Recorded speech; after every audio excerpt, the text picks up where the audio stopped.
Bonjour, bonsoir à tous. Ça dépend de l'heure à laquelle vous allez nous suivre. C'est un grand plaisir de vous retrouver encore avec notre nouveau numéro de Parlons Jeunesse Magazine. Nous sommes toujours là pour vous parler de tout ce qui concerne la jeunesse, tous les sujets qui touchent la jeunesse dans n'importe quel domaine de la vie. Alors aujourd'hui, nous allons essayer de parler d'un sujet qui est vraiment en train de faire aussi de la rage en face à l'égard de la jeunesse, surtout la jeunesse congolaise. Notre thème d'aujourd'hui sera sortir la jeunesse congolaise de la toxicomanie, avec comme invité, bien sûr, le pharmacien Tonio Kayembe. C'est un jeune pharmacien.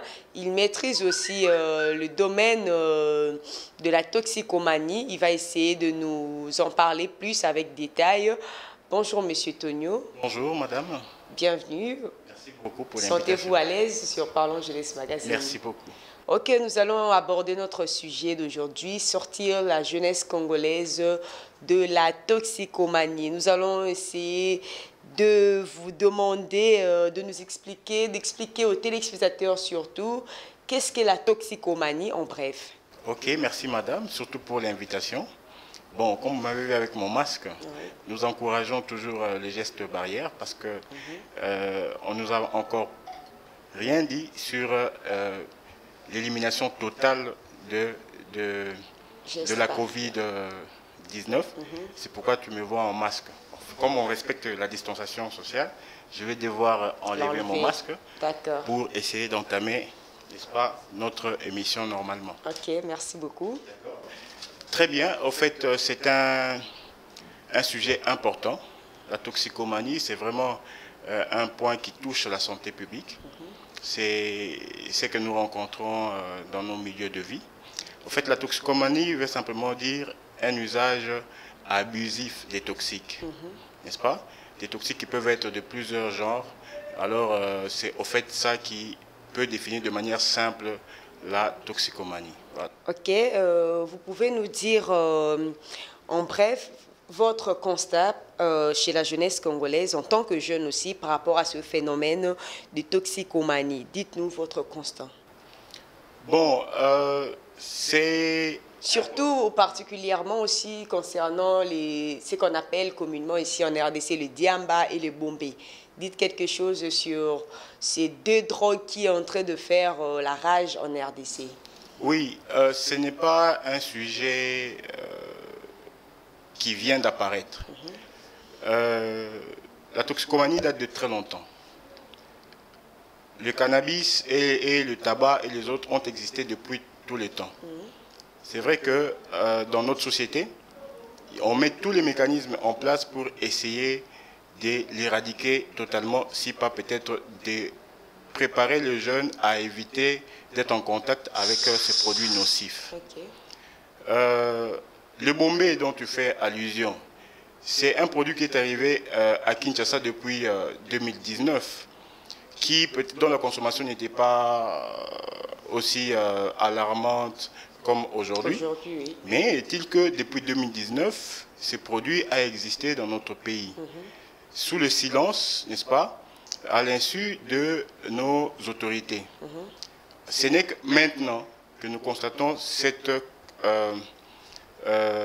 croissance dans la consommation, n'est-ce pas, de ces produits dont tu fais allusion, donc le bombé, et qui, n'est-ce pas, constitue maintenant un danger pour notre jeunesse et constitue un problème de santé publique.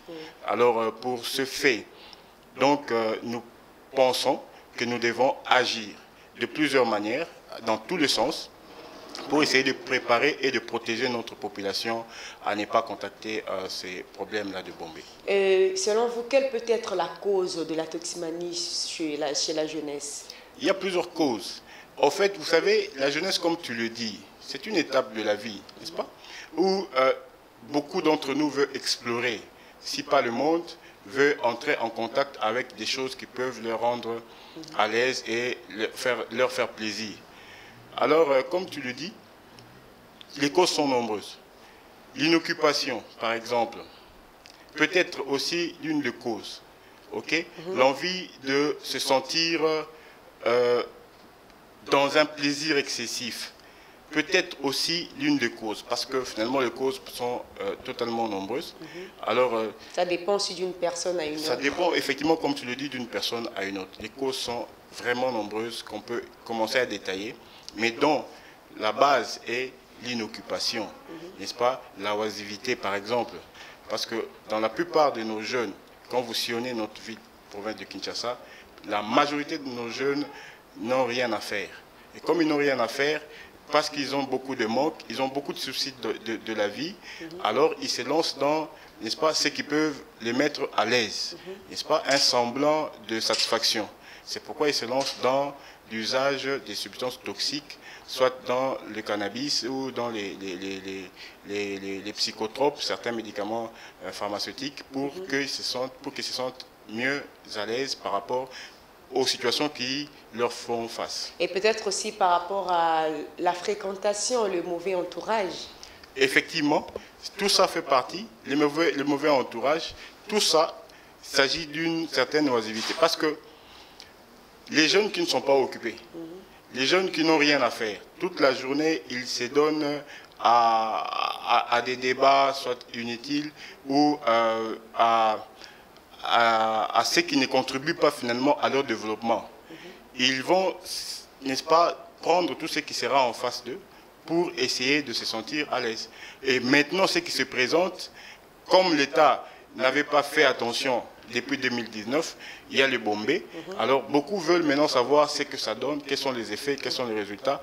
Alors, ils s'adonnent. Donc, nous devons maintenant éviter à ce que ces jeunes aillent vers cette pratique. Vous pouvez connaître l'origine des Bombay, de ce Bombay, ça vient de quel pays, qui en fabrique? Non, en fait, le Bombay ne vient d'aucun pays. Comme nous le savons, c'est un produit, un catalyseur qu'on retrouve dans tous les véhicules. Un catalyseur qu'on retrouve dans les tuyaux d'échappement. Qu'est-ce qu'on appelle un catalyseur? Donc, ce sont les produits qui entrent dans une réaction chimique, n'est-ce pas, pour essayer d'atténuer la toxicité, n'est-ce pas, de tout ce qui est gaz qui provient du moteur du véhicule. Vous comprenez? Alors, dans ce sens-là, il y a eu une intelligence quelque part, qui est venue de quelque part, dont l'origine peut-être n'est pas encore élucidée. Nous pensons que dans l'avenir, nous aurons tous les détails sur la substance. Alors, les gens ont compris que ce produit-là agissait en inhibant certains neurotransmetteurs du cerveau, ce qui mettait les gens dans une certaine euphorie ou une certaine latence, qui les mettait finalement dans un sommeil assez élevé. Approfondi. Vous pouvez rester pendant 1 heure ou 2 heures du temps dans une même position. Dans une même position, en train de dormir debout. Vraiment. Vous pouvez nous dire quels sont les symptômes de la toxicomanie ou encore contexte qu'on peut considérer un homme d'un toxicomane? C'est par rapport à la quantité que prend la personne, la quantité de la drogue que prend la personne, ou juste par le fait que la personne se drogue? En fait, il s'agit, les symptômes sont variés en fonction de produits utilisés et en fonction de la personne. Comme tu l'as aussi précisé, en fonction de la dose aussi. Ça, ce sont des éléments très importants que nous devons bien retenir. Mais déjà, on se reconnaître pour certains produits, tel que quand quelqu'un prend de l'alcool à une dose élevée, vous comprenez déjà que cette personne sera dans l'ivresse. Oui. Vous comprenez? Et pour certaines personnes, soit il sera très excité, ou une certaine forme d'hallucination, une euphorie. Ce sont là les symptômes qu'on peut directement lire auprès d'une personne.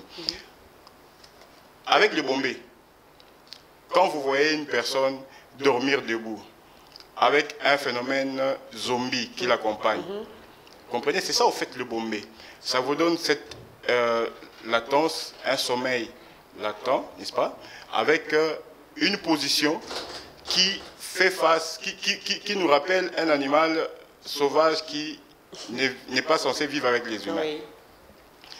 Vous comprenez que soit vous devenez gorille, ou vous êtes un fantôme qui n'est pas censé vivre avec les hommes sur Terre. Avec les hommes, vraiment. Donc ce sont là les différents symptômes qu'on peut rencontrer. Directement, ce sont la lecture simple qu'on peut faire quand on constate qu'une personne a été en contact avec une substance toxique. Voilà, dites-nous, Monsieur Tonio, quelles sont les conséquences ou effets de la drogue au niveau du cerveau ou encore au niveau du corps humain en général?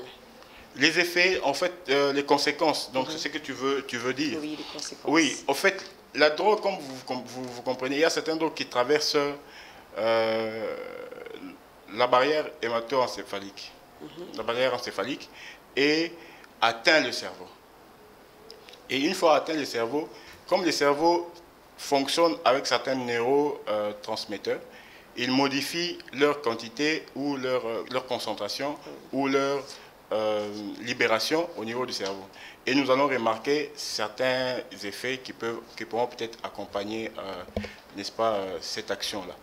Alors, par rapport à ça, il y a plusieurs conséquences qui peuvent être, n'est-ce pas, citées ici. Il y en a plusieurs. Parmi les conséquences, vous avez d'abord un problème qui peut être direct ou qui peut être à long terme. Direct, ça peut amener, comme je veux dire, à une excitation qui peut conduire un jeune ou le consommateur à une forme de violence, n'est-ce pas, comme pas possible.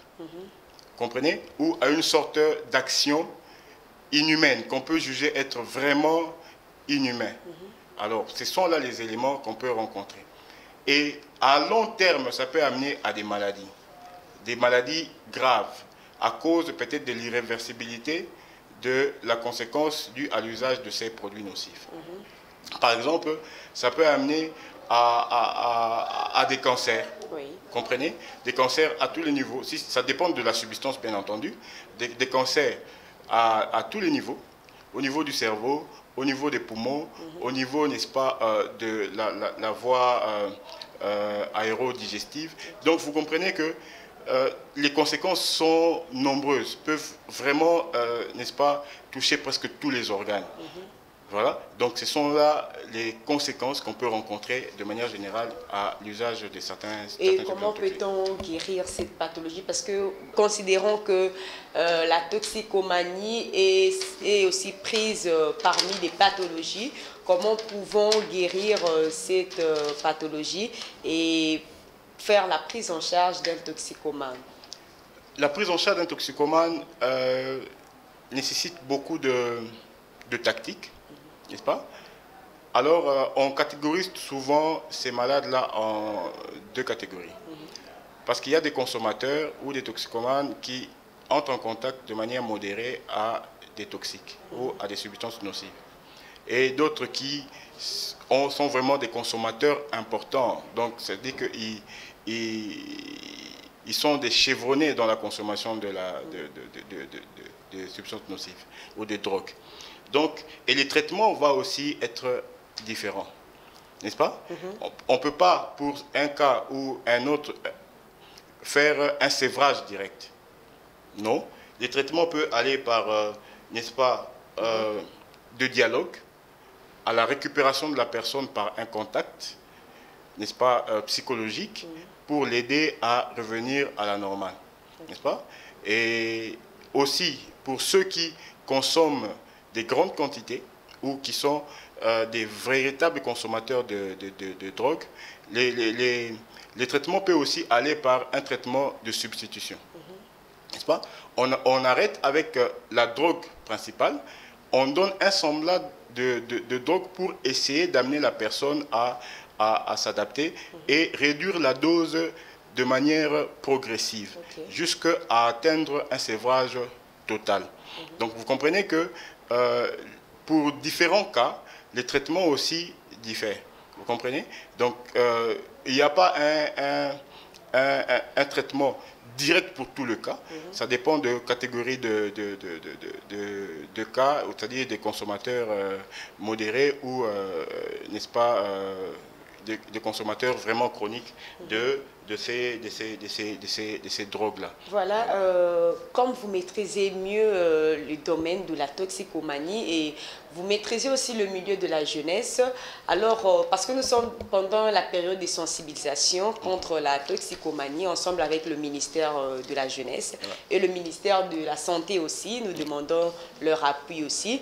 Alors, en tant que jeune, en tant qu'une personne qui maîtrise mieux le domaine, quelles sont les stratégies que nous pouvons user pour faire comprendre à quelqu'un que se droguer est mauvais et quelles sont les stratégies que nous pouvons user pour sensibiliser surtout la jeunesse à arrêter avec la drogue? Ok. Alors, plusieurs facettes pour aborder le problème. Le premier problème, étant que jeune, c'est que je demande.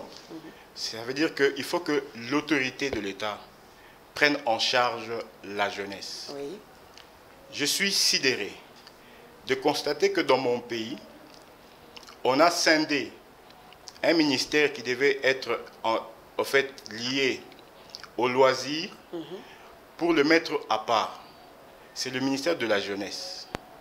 Il faut qu'il y ait une motivation au niveau du sommet de l'État pour occuper les jeunes. Les jeunes se sentent délaissés. Oui. Les jeunes se sentent, n'est-ce pas, non pris en charge. Et ils ont moins, n'est-ce pas, d'occupation. Alors, dans ce sens-là, plusieurs, ne sachant rien faire pendant la journée, ça donne, n'est-ce pas, à des pratiques comme nous venons tout à l'heure de les détailler. Alors, c'est dans ce sens-là que nous sollicitons au ministre de la jeunesse, à l'occurrence le docteur Yves Bonkoulou, de travailler dans ce sens-là pour occuper les jeunes. Comprenez? Donc, c'est vraiment désolant de constater qu'on a séparé la jeunesse avec le loisir. Pendant les vacances, bientôt là, c'est la reprise de cours pour ceux qui vont aller à l'école, bien sûr. Qu'est-ce que nous avons fait pendant les vacances pour occuper les jeunes? Voilà. Rien n'est fait. Rien n'est fait. On constate qu'il y a un phénomène bombé. Mais rien n'est fait, effectivement. Alors, il faut que ça se répète l'année prochaine de la même manière, on va avoir un taux élevé des consommateurs de ces catalyseurs des véhicules. Alors, il faudrait que maintenant qu'on agisse, à partir d'abord du sommet de l'État, pour occuper les jeunes, avec des programmes vrais et sûrs, n'est-ce pas? Parce que si cette jeunesse ne se sent pas, n'est-ce pas, considérée d'abord, premièrement, et puis occupée, nous allons toujours tourner en rond. Et le développement de notre pays va se retarder de plus en plus. Et nous allons nous retrouver, après 50 ans, sans une jeunesse qui a été formée. On aura des papas, des grands-pères, n'est-ce pas, qui n'ont jamais suivi une formation, qui n'ont bénéficié du pays. Vous pensez vraiment que ça sera si facile de récupérer cette jeunesse-là qui s'est déjà lancée à ce genre de pratiques comme la drogue, Biamba, Bombé? Vous pensez que ça sera facile de les récupérer si facilement? Pour certains cas, peut-être pas, mais rien ne sera impossible. Parce qu'on peut toujours récupérer. Dans tout cas, il y a toujours une solution. On peut toujours tout faire pour récupérer. Pour ceux qui seront récupérés, et pour d'autres, ça prendra peut-être du temps parce qu'on a dit que le traitement peut être à long terme. Alors, comprenez qu'au niveau du ministère, ils doivent agir. Vous comprenez aussi, je fais un appel à nos pères spirituels, que ce soit nos papas des églises, que ce soit l'église catholique, l'église de réveil, kimbanguiste et autres, qui doivent aussi jouer le rôle de l'État, n'est-ce pas, occuper les jeunes dans leurs églises. Parce que la seule voie qui peut aussi nous aider à récupérer la jeunesse, c'est, n'est-ce pas, aussi l'église. L'église doit prêcher l'évangile, doit occuper les jeunes, doit récupérer les jeunes, n'est-ce pas, avec la parole de Dieu, dans les conseils, dans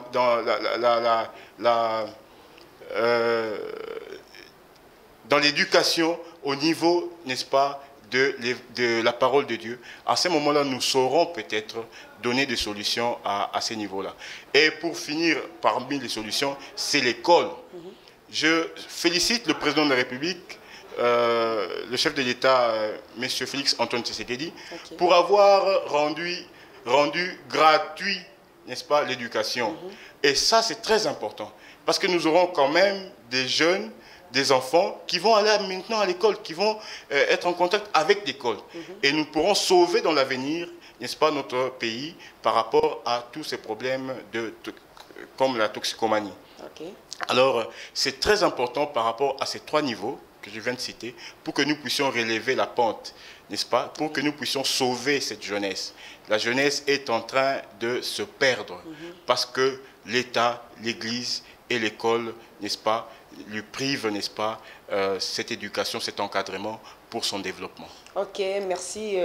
Rapidement, nous allons déjà vers la fin de notre émission. Okay. Vous allez lancer un message aux autorités, à toutes les autorités de la RDC, plus particulièrement, comme je venais de le dire, au ministre de la Jeunesse et de la Santé, parce qu'ils ont un rôle vraiment influent à jouer dans cette sensibilisation. Lancez-leur un message.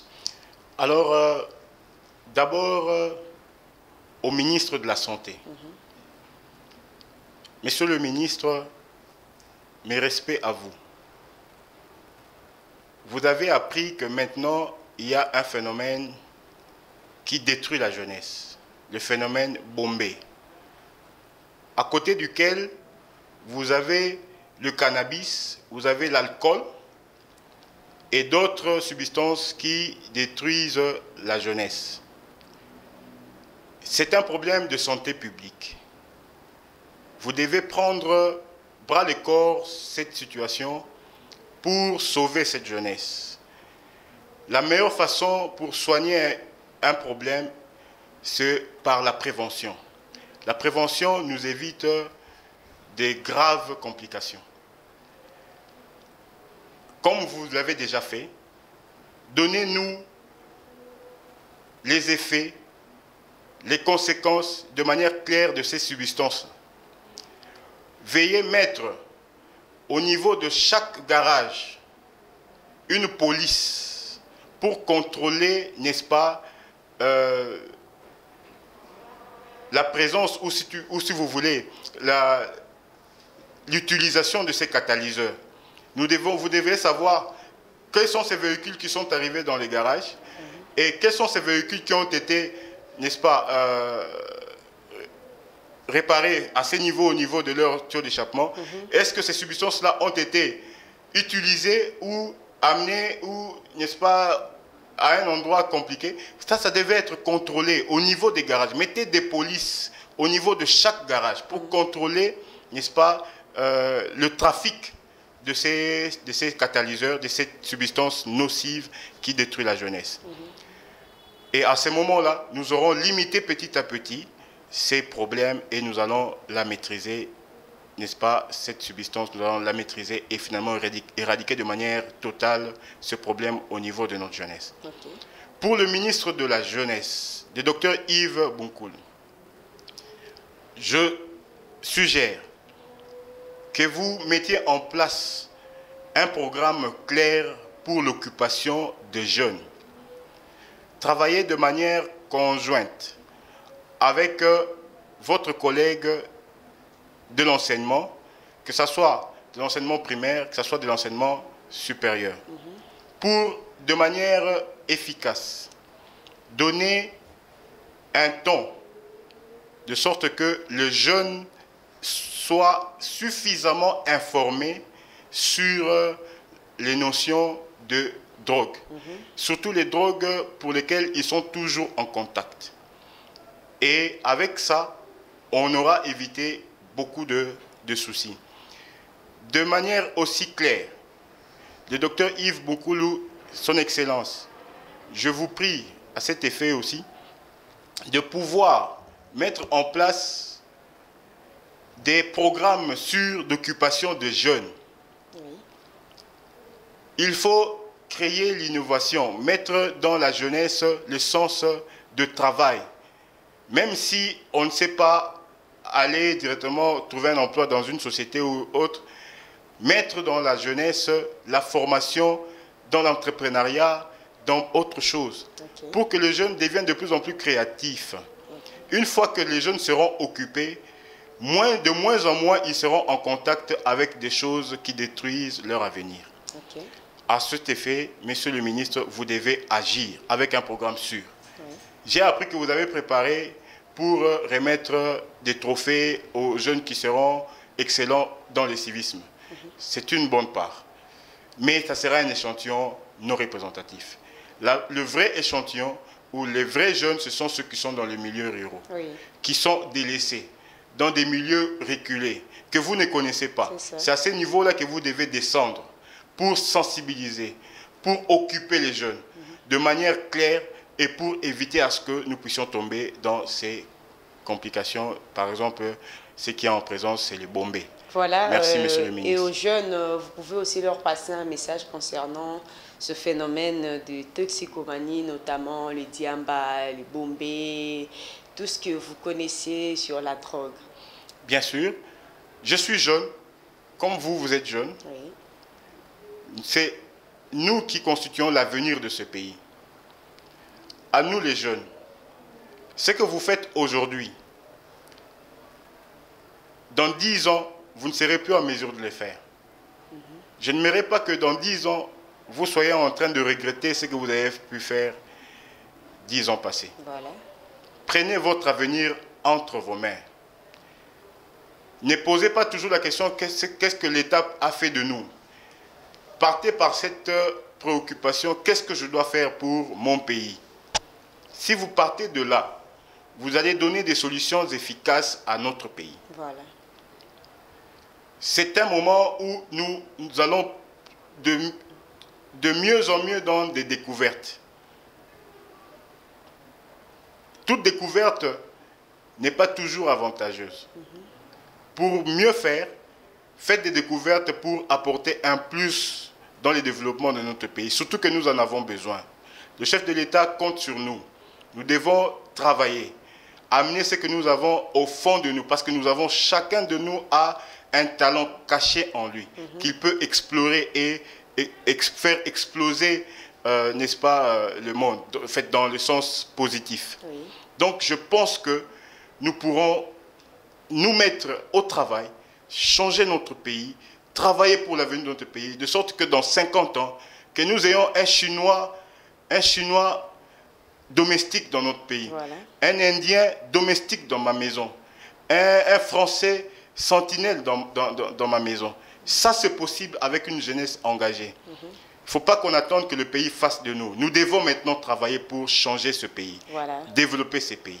Voilà ce que je peux dire à notre jeunesse pour le moment. Ok, merci beaucoup, Monsieur Tonio, pour avoir répondu à notre invitation d'aujourd'hui. Merci, madame. Nous sommes à la fin de notre émission. Vous allez comprendre que ce sujet de la toxicomanie est un sujet vraiment pertinent et un sujet qui concerne surtout la jeunesse, parce que c'est la jeunesse qui est en train de se lancer dans ces pratiques de drogue.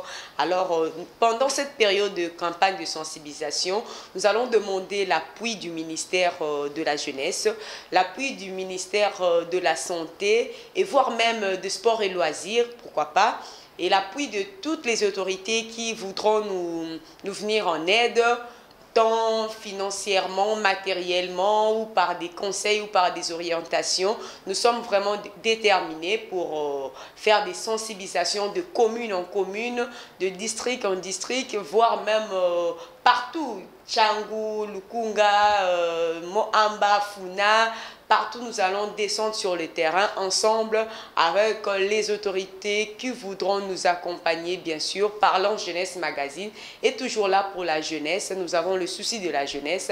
Alors nous disons merci à tous les téléspectateurs qui ont été devant les postes téléviseurs pour nous suivre aujourd'hui. Nous disons merci aussi à notre Dieu, Jésus-Christ, qui nous a permis de réaliser cette émission. Nous disons merci à toute l'équipe de Parlons Jeunesse Magazine, Patrick qui était derrière la caméra, nous voyons Simplice Bidenda, nous voyons beaucoup, ils sont nombreux, Richard Ndaya, ils sont vraiment nombreux, toute l'équipe de Parlons Jeunesse Magazine. Et merci aussi à la Fondation Stavo International depuis Paris, un jeune Congolais qui vit en Europe, mais il a le souci de sa population de la RDC. Merci, coup de chapeau à Stavo. la Fondation Stavo International. Nous sommes à la fin de notre émission. Retrouvons-nous au prochain numéro avec Parlons Jeunesse Magazine si Jésus ne revient pas. Bye.